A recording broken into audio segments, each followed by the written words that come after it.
Let's come back home now, and the Prime Minister Julia Gillard is under opposition pressure to say whether she still has confidence in the Labor backbencher Craig Thomson. Fair Work Australia has referred 181 breaches of the rules governing the union he used to lead to Commonwealth prosecutors as a result of a long and weighted inquiry.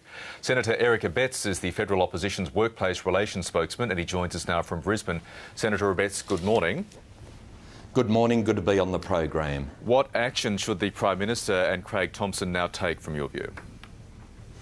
First of all, Fair Work Australia or Craig Thomson or Ms Gillard need to tell the Australian people whether in fact Mr Thomson has been named in this report, and if he has, in relation to what issues. The fact that Fair Work Australian, a Gillard government initiative, has taken over 3 years to come to a finalisation of the matter and then still not tell the Australian public who is involved is quite frankly inexplicable. It is unbelievable. Is this standard practice for Fair Work Australia?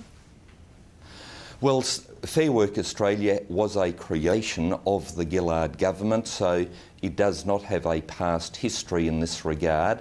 But what I would say is that most Australians believe that if a federal parliamentarian, let alone a member of the government, has been referred to the Commonwealth Director of Public Prosecutions, then that should be made publicly known.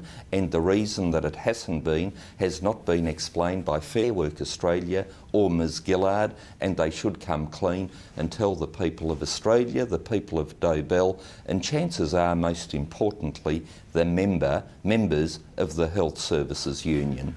The National Secretary of that union, Cathy Jackson, told 7:30 last night that from her perspective it appeared as though Fair Work Australia was protecting, in not naming Craig Thomson or any of the other of those 4 members of the union, protecting the Gillard government. Do you believe, do you agree with that point of view? There is no doubt that the perception is that Fair Work Australia has gone slow in relation to the Craig Thomson matter, taking over 3 years in relation to these allegations, and then when they finally pass on the report, they refuse to tell us who is named and in relation to what matters they may have been named. Now, it is no secret that a lot of the allegations are swirling around the Labor member for Dobell. There's no secret that that Labor member for Dobell is the one that is keeping the Gillard government on life support. Therefore, there is a huge public interest in this matter, and we are entitled to know whether or not Mr Thomson has been named, and if so, under what circumstances. Is it a stretch, though, to accuse this independent body of having any political overtones in its report? It is a matter of great regret that Fair Work Australia, either through complete incompetence or deliberately, has let itself become the target of these sort of suggestions because of a 3-year investigation into a matter that should at most have taken a matter of months, possibly a year at best. But this has just dragged on, excuse after excuse, insufficient answers at Senate estimates, denying freedom of information aspects, so we need information commissioners to force Fair Work Australia to provide the information. At every step of the way, Fair Work Australia has delayed the Thomson matter, and people are asking why, and Fair Work Australia still haven't given the Australian people a sufficient reason, and until they do, Fair Work Australia will have to suffer those sort of suggestions. Do you agree also with Cathy Jackson's call for a judicial inquiry into this 3-year process by Fair Work Australia?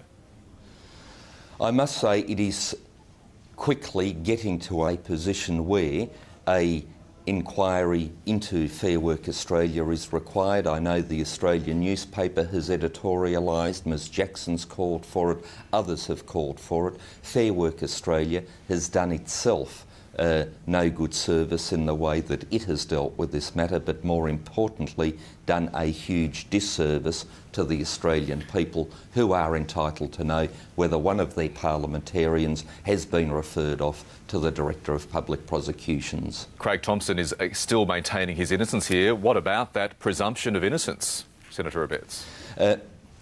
Clearly there is a presumption of innocence, but we are entitled to know, and I've got a funny suspicion that Craig Thomson yet again has inadvertently put his foot in it by maintaining his innocence. It therefore suggests that he may have been told that his name has been referred to the Director of Public Prosecutions. That's a stretch there, Senator Abetz. He's maintained his innocence all the way through this process. Of course he has, and he has also denied that Fair Work Australia provided him with a draft report which he was asked to respond to. So we don't even know whether or not Mr Thomson has been named in this report and been referred to the Director of Public Prosecutions, and the Australian people are entitled to know, and why Fair Work Australia has refused to tell the Australian people, why Ms Gillard has refused to tell the Australian people, or indeed Mr Thomson himself has refused to tell the Australian people whether or not he's been referred to the Commonwealth Director of Public Prosecutions, leaves a huge stench over this issue. And finally and quickly, Senator Abetz, our time is about to run out. Will the opposition, based on this report going to the DPP, move a motion of no confidence in the Gillard government when the Parliament resumes? Well, this is the great difficulty, isn't it? We don't know whether Mr Thomson has been mentioned in the report, and if he has been, for what reasons. And until we are clothed with that information, we are unable to indicate what our next move might be. If Mr Thomson is not mentioned in the report, then of course any basis for a vote of no confidence would disappear. Whereas if he is mentioned and there are huge allegations of criminality against Mr Thomson, then it might be a different story. But I come back to the fundamental: the Australian people are entitled to know whether a member of the Gillard government has been referred to the Director of Public Prosecutions. Abetz in Brisbane, thank you very much for your time this morning. Thank you.